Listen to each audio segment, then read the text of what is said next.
बिहार या कहें भोजपुरी इंडस्ट्री के सुपरस्टार कहे जाने वाले पवन सिंह को लेकर यह खबर है कि अब उन्हें बिहार में मंत्री का पद दिया जा सकता है। इस मंत्री पद के साथ भारतीय जनता पार्टी अब पवन सिंह को पूर्वांचल या कहें उत्तर प्रदेश के पूर्वांचल में 2027 के विधानसभा चुनाव के लिए उतार सकती है और राजपूत वोट बैंक में सेंध लगा सकती है, या फिर कहें कि राजपूत वोट बैंक को जिसको लेकर ये कहा जाता है कि उत्तर प्रदेश में ये vote bank Bharatiya Janata party से खफा है, नाराज है, उसे अपने पाले में ला सकती है। हमारे साथ इन सभी मामलों पर जानकारी देने के लिए न्यूज़ रूम से साजिद जुड़े हुए हैं। इनसे जानने की कोशिश करेंगे कि आखिर पवन सिंह के मंत्री बनने में कितनी हकीकत है और मंत्री बनने के बाद 2027 में पवन सिंह का रोल क्या रहने वाला है। सर, जिस तरीके की बातें निकल कर आ रही हैं कि बिहार में जो है एक मंत्री का पद खाली है, वो मंत्री पद पवन सिंह को दिया जा सकता है, क्या इस बात में कोई हकीकत सच्चाई दिखाई दे रही है?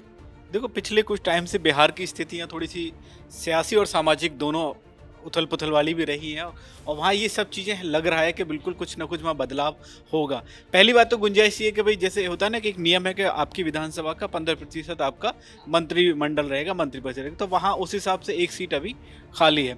दूसरा, अभी एक और वहाँ बड़ा पेंच फंसा हुआ है।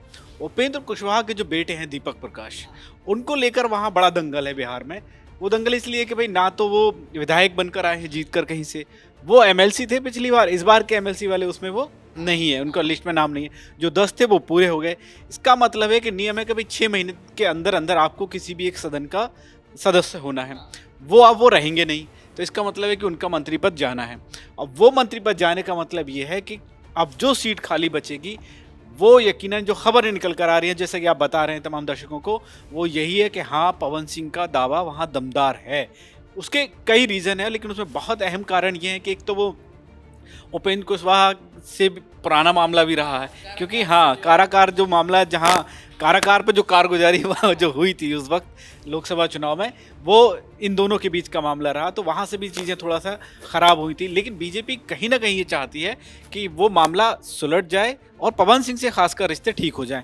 उसके पीछे कारण ये कि एक तो अभी यूपी में चुनाव होना है, 2027 में चुनाव है, और तो जो पूरे पूर्वांचल की बेल्ट है, बिहार के अलावा जो पूरा पूर्वांचल वाला एरिया है पश्चिमी यूपी का, पूर्वांचल के उसका उत्तर प्रदेश में, वो 110 से 111 सीटों का करीब करीब एक आंकड़ा है, और जहां का बहुत जीतना और या सरकार का बनाना बिगाड़ना ये बेहद बहुत महत्वपूर्ण है।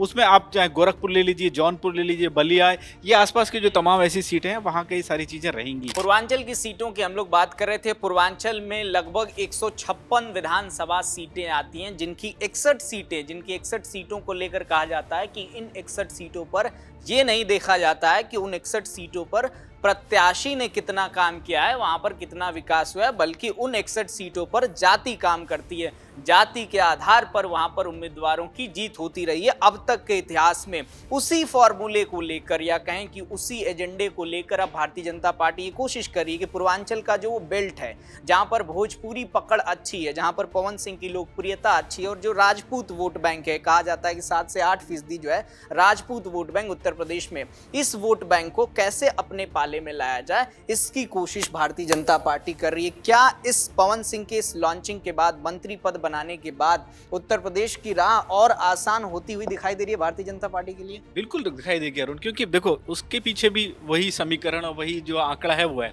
बिहार में जब चुनाव हुए बीते दिनों, तो उसमें पवन सिंह का एक गाना था, नीतीश और मोदी की जोड़ी हिट हो गई, जो भोजपुरी में था, मतलब मैं उसको नहीं उस तरह नहीं बता पा रहा हूँ, तो वो गाना पूरे प्रचार के दौरान बजा, और जब वो जीत गई, वहाँ जब सरकारों का पूरा मामला बन गया पिछली बार के उसमें, तो ये गाना वहाँ ऑफिस पे भी खूब जम के बजा था।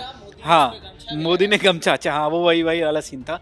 तो अब अगर वहाँ से हम फिर आ जाते हैं उत्तर प्रदेश की तरफ, उसमें होगा ये कि देखो, एक तो यूथ, दूसरा भोजपुरी वाला प्रभाव, एक्टर ही है अपने आप में, और दूसरा फिर आ गया वो जाति वाला मामला। तो ये 3 समीकरण बड़े अच्छे बैठते हैं। भोजपुरी अभिनेता हैं, यूथ है, और राजपूत को जो उनका वोट बैंक है, वो पूरा एक समीकरण है। वो अच्छे से उसको और थोड़ा जो जहाँ बिखराव थोड़ा सा हो गया है, वो उसको कहीं ना कहीं सहेज सकते हैं।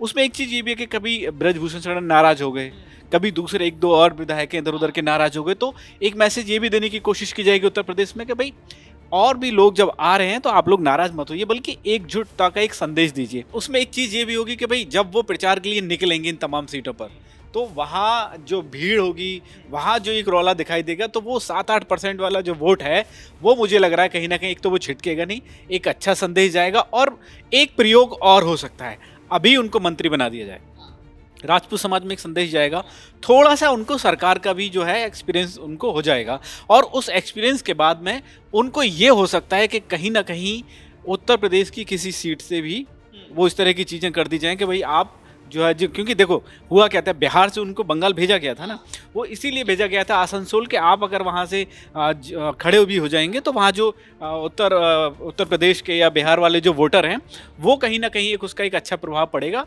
तो उसका हालांकि वो राजनीतिक कारण अलग रहे कि उन्होंने छोड़ दिया और फिर वो बिहार आ गया, लेकिन वहाँ आके भी लेकिन उन्होंने अपना इतना पावर तो दिखा दी थी कि वो भले ही खुद नहीं जीते हो लेकिन कुशवाहा जी का काम लगा दिया था। तो ये चीज़ें हो जाएंगी। दूसरा ये कि योगी आदित्यनाथ अपना एक अहम चेहरा है, एक बड़ा उत्तर प्रदेश में खैर सबसे बड़ा चेहरा फिलहाल वही है, और उनके बाद अगर ये पूरी एक लॉबी, ये पूरा एक मामला एकजुट होता है तो भारतीय जनता पार्टी को पूर्वांचल में एक बहुत बड़ी मदद मिलेगी। और बहुत ही अहम बात ये हो जाएगी कि वहाँ से अगर मजबूती मिलती है, वहाँ से तमाम सीटों का आंकड़ा अगर बढ़कर आता है तो उनको इधर मेहनत कम, हाँ इधर जो है मेहनत थोड़ी सी कम करनी की ज़रूरत लगेगी। क्योंकि इधर ये भी है कि पश्चिम यूपी में हालांकि भारतीय जनता पार्टी लगातार प्रयासरत है, मेहनत कर रही है। आप देख ही रहे होंगे कि नोएडा, मेरठ और सहारनपुर तक तमाम जो है एक के बाद एक रैलियाँ हो रही हैं, एक के बाद एक सौगात दी जा रही है। तो पूर्वांचल और पश्चिम का मिलाकर जो मामला बनेगा वो एक अपने आप में सरकार और सत्ता का समीकरण सिद्ध करने में बहुत सहायक होगा।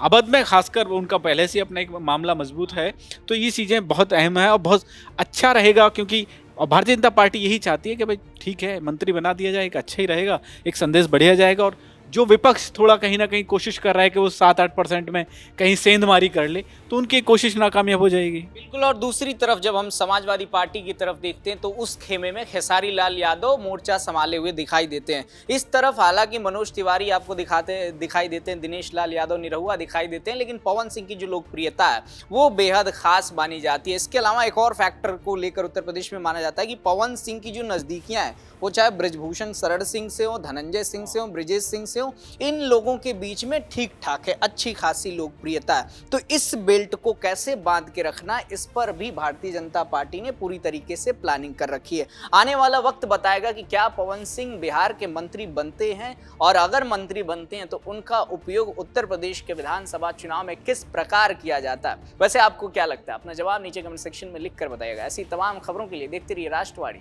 नमस्कार।